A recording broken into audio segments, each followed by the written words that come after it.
السلام عليكم ورحمة الله وبركاته. كل وناسن داوديال halkan waa shabakada Heeg News ku soo dhawaada akhbaaraadkii ugu dambeeyay Soomaaliya caalamka. Taliyaha xabsiga dhexe ee Xamar oo kiis dhaxda kaga jira iyo baaritaano ka bilowday magaalada Muqdisho.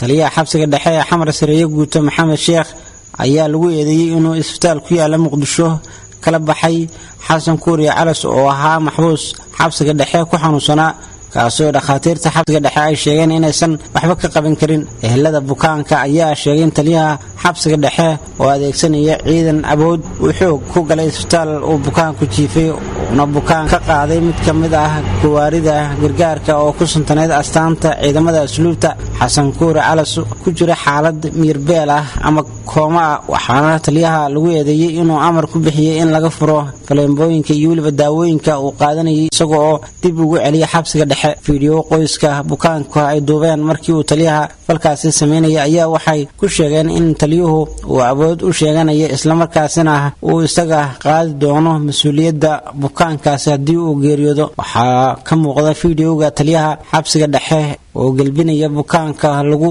wado sariirta bukaanka kaasi oo la saaray ambalaas ay ku buufsaneed astaanta ciidamada asluubta. Waxaana la sheegay in 24 saacadood kadib bukaankaasi lagu soo saaray isbitaalka uu ku geeriyooday xabsiga dhexe. Qoyska marxuumka ayaa sheegay inaan la aasi doonin wiilkooda ilaa iyo cadaaladda laga helo, iyagoo oo madaxda dalka ugu sareysa ugu horeeyay madaxweyne Maxamed Cabdullaahi Farmaajo iyo ra'iisul wasaare Xasan Cali Kheyre ka dalbaday in cadaaladda la marsiiyo taliyaha xabsiga dhexe. Mar taliyaha xabsiga dhexe Sareeye Guuto Maxamed Sheekh laga weydiiyay eedaha loo soo jeediyay ayuu sheegay in Xasan Kuuriye Calas xabsiga laga saaray isagoo aan waxba ka ogeyn, sidaas darteedna uu taliyuhu dalbaday in xabsiga dib loogu soo celiyo isagoon warkahayna xabsiga laga saaray marka hore isbitaalna loo qaaday. Wuxuuna sheegay in isbitaal dawladdu ay leeyihiin dib u geenayo, waxaana loo sheegay inuu dhigay isbitaalka Martiini kadib markii bukaanka uu halkaasi ku geeriyooday. Maxkamadda ciidamada qalabka sida iyo xiriirlaalinta qaranka iyo hay'adaha cadaaladda ayaa haatan la wareegay kiiska geerida maxbuuskaasi Xasan, waxaana socda baaritaano culus iyadoona arrintan si weyn looga hadalhayo baraha bulshada ay ku xidhiidhay social media. Aragtiyo kala duwan ay ka dhiibanayaan dadka isticmaala baraha bulshada. Wali waxa daawanaysan wararka shabakada Heeg News. Dhanka kalena wakiilka qaramada midoobay James Swin ayaa wuxuu gaaray magaalada Kismaayo xarunta gobolka Jubbada Hoose isagoo halkaas kulan kula qaatay hogaamiyaha maamulkaasi Jubbaland Axmed Islaan Axmed Madoobe. Waxaana kulanka ay ku yeesheen guriga martida magaalada Kismaayo. Kulankan ayaana waxa looga hadlayay khilaafka u dhaxeeya dowladda federaalka Soomaaliya iyo maamulkaasi. James Swin ayaa ku soo hadal qaadeen doorashada sanadda soo aadan 2021 la filayo in ay ka dhacdo dalka iyo sida laga yeelayo doorashadaasi. madaxweynaha maamulkaasi Jubbaland Axmed Islaan Axmed Madoobe oo Kismaayo kulan kula qaatay waqtiga uu hogaaminayay James Swin ayaa waxa uu sheegay in dastuurka dalka ee dowladda federaalka ay ka gaabsay in ay dhamaystirto, taasi oo khilaafka qayb ka yahay. Wuxuuna sheegay in qaabka ay haatan u socdaan dib u eegista dastuurka aysan ahayn sidii loo baahnaa, iyadoo aan laga qayb gelin xubnaha dowlad goboleedyada ay xaq u lahaayeen. Sida uu sheegay arrimaha doorashooyinka ee sanadda 2020 ayuu sheegay madaxweynaha in ay muhiim tahay in si wada jir ah looga shaqeeyo oo aan cid gaar ah ayna danaheeda ka dhex raadin. Sida uu sheegay madaxweynaha maamul goboleedkaasi Jubbaland Axmed Islaan Axmed Madoobe, doorasho qof iyo cod ah ayuu sidoo kale wuxuu sheegay inaysan ka dhici karin dalka sanadda 2020. wuxuuna sheegay in jiraan duruufo adag kuwaas oo aan saamaxayn in doorasho hal qof iyo hal cod ay ka dhacdo dalka, iyadoona xukuumadda federaalka Soomaaliya ay ku adkeysanayso in doorasho cod iyo qof ay ka dhici karto sanadda 2021 bisha labaad, sida ay xukuumadda iyo weliba sharciga doorashooyinka qaranka ay soo diyaariyeen. haatan horyaala golaha baarlamaanka iyo dood adag ay ka yeelanayaan xubnaha golaha shacabka sharciga doorashooyinka kaasi oo horyaala haatan.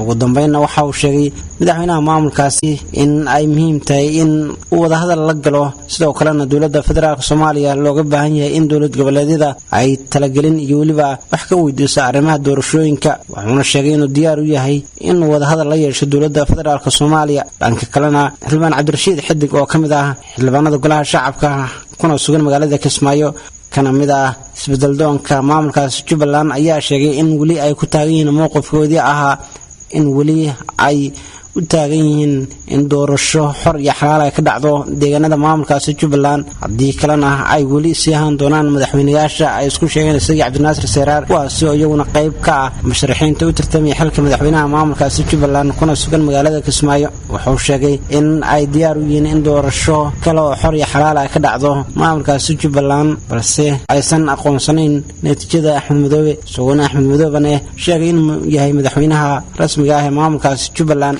Wararka kalena haddii aan fiirino Soomaalida ka baxsanna xogayaha difaaca Mareykanka ayaa sheegay in ciidamadooda ay kala soo bixi doonaan dalkaasi Afghanistan sida uu sheegay xogayaha difaaca dalkaasi Mareykanka. Wuxuu sheegay in xukuumadda Washington ay diyaarinayso qorshe ay ciidamada ku sugan Afghanistan ay ku yareyn lahayd. Wuxuu sheegay in ay kala hadlayaan xukuumadda Kabul sidii ay ciidamada dalkaasi Mareykanka ee ku sugan Afghanistan ay u diyaarin lahaayeen ahmiyadda iyo weliba istaraatiijiyadda ay uga soo saarayaan iyadoo aysan weli jirin heshiis ay gaadheen kooxda Taliban ee ka dagaalanta dalkaasi Afghanistan iyo weliba Washington. balse wuxuu sheegay in madaxweyne Trump uu la filayo in dhawaan uu ku dhawaaqo goorta dhabta ah uu Mareykanku ciidamadiisa ugu horeeya oo kala soo bixi doona dalkaasi Afghanistan. waxaana lagu sheegay in tirada ciidamada laga soo saarayo Afghanistan ilaa iyo 4,000 oo askari waxaana la filayaa in dhawaan ay dib u bilowdaan wada hadallada ururka Taliban iyo Mareykanka. madaxweyne Trump ayaana dhawaan waxa uu booqasho aan horey loo shaacin ku tagay wadanka Afghanistan isagoo